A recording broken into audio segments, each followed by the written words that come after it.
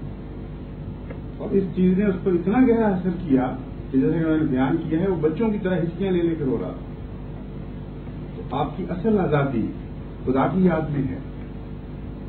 ساری دنیا دوسری غلام ہے، اپنے رسم و رواج کی، شیطانیت کی، اپنی جنس کی، جنسیات کی، اپنی ہوا و ہوس کی۔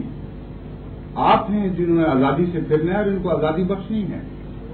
اگر آپ لوگ ان کے معاشرے سے متاثر ہو گئے اور غلام بن گئے، پھر مسیح موعود علیہ الصلوۃ والسلام کا کون ہوگا جو یہاں ان کو آزادی بخشے؟ آپ ہی نمائندہ ہیں۔ اس لیے عظمت کردار پیدا کریں، اپنے اللہ سے تعلق جوڑیں، اور وہ آپ کے لیے پھر موزے دکھائے گا۔ پھر آپ کو پوچھنا نہیں پڑے گا کہ موزہ کیا ہوتا ہے، پھر آپ بتائیں گے لوگوں کو کہ موزہ کیا ہوتا ہے۔ اس لیے یہ جو مسجد کی تعمیر کا دن ہے، اسے اپنے لیے فیصلہ کن دن بنا لیں، یہ عہد کریں کہ اب چاہے باہر سے کوئی مبلغ آئے نہ آئے، آپ اسلام کے مبلغ بنیں گے۔ آپ نے ان لوگوں کی کار پلٹنی ہے، آپ نے ان میں تبدیلیاں پیدا کرنی ہیں، آپ نے ان سے آزاد رہ کر پھرنا ہے، اپنی عورتوں کو سنبھالیں، اپنی بچیوں کو سنبھالیں۔ ان کے چہرے پر، ان کی نظروں میں بعض دفعہ ایسی بے اتنائی سی کی نگاہ نظر آتی ہے کہ جس سے انسان ڈرتا ہے۔ ایک ایسا اطمینان نظر آتا ہے دنیا پر، اور ایسی بے پرواہی دین سے نظر آتی ہے کہ وہ مستقبل کے معاملے میں انسان کو خوفزدہ کر دیتی ہے۔ اصل اطمینان وہی ہے جو دین کا اطمینان ہے۔ جو دنیا پر مطمئن ہونے لگ جائیں وہ ہاتھ سے جاتے رہتے ہیں خدا کے لیے، یعنی خدا کے ہاتھ سے جاتے رہتے ہیں، وہ پھر کوئی اور خدا بنا لیتے ہیں اپنے۔ اس لیے اپنے بچوں کی حفاظت کریں، اپنے بیٹیوں کی، اپنی بیویوں کی، اپنی بہنوں کی، اپنی ماؤں کو سمجھانا پڑے تو سمجھائیں. تم خدا کے ہو کر رہو اور اللہ سے پیار کرو اور اس کی بات کی حفاظت کرو کہ تمہیں خدا کبھی کسی اور کی غلامی میں نہ جانے دے. دعائیں کرو. اور حقیقت یہ ہے کہ یہ ساری چیزیں دعاؤں سے ملیں گی. بہت کثرت سے دعائیں کرنی پڑیں گی. آج میں نے بھی بہت دعا کی ہے خاص طور پر آپ سب کے لیے کہ اللہ تعالیٰ اس مسجد کو آباد کرے ایسے لوگوں سے جو مسجد کی آبادی کا حق رکھتے ہیں، جن کو آباد کرنا آتا ہے، جن پر خدا کے پیار کی نظریں پڑتی ہیں، اور دن بدن یہ آبادی بڑھتی رہے. اور جب وہ وقت آئے کہ جب یہ مسجد چھوٹی نظر آنے لگے پھر یہ فکر پیدا ہو کہ کس طرح اس مسجد کو بڑھانا ہے. اس لیے اب اس مسجد کی سنگ بنیاد کے وقت سے غیر معمولی آپ سب کی ذمہ داری بڑھ گئی. آپ ہی یہاں خدا کے نمائندہ ہیں. آپ ہی وہ ہیں جنہوں نے عبادت کا حق ادا کرنا ہے اور عبادت کو قائم کرنا ہے. اللہ تعالیٰ توفیق عطا فرمائے.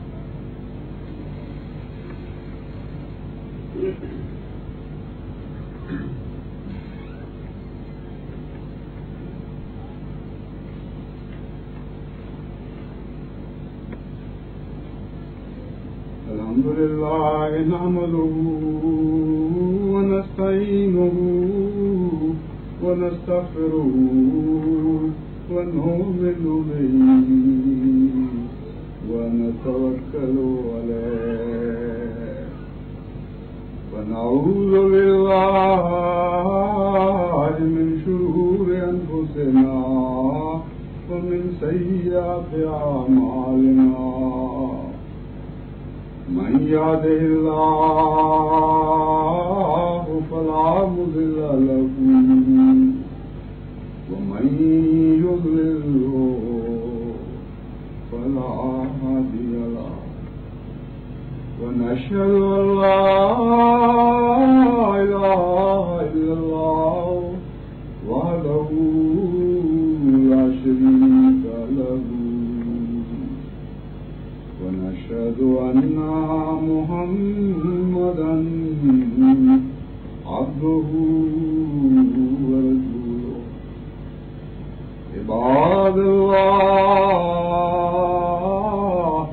رحمكم الله إن الله يأمر بالعدل والإحسان وإيتاء ذي القربى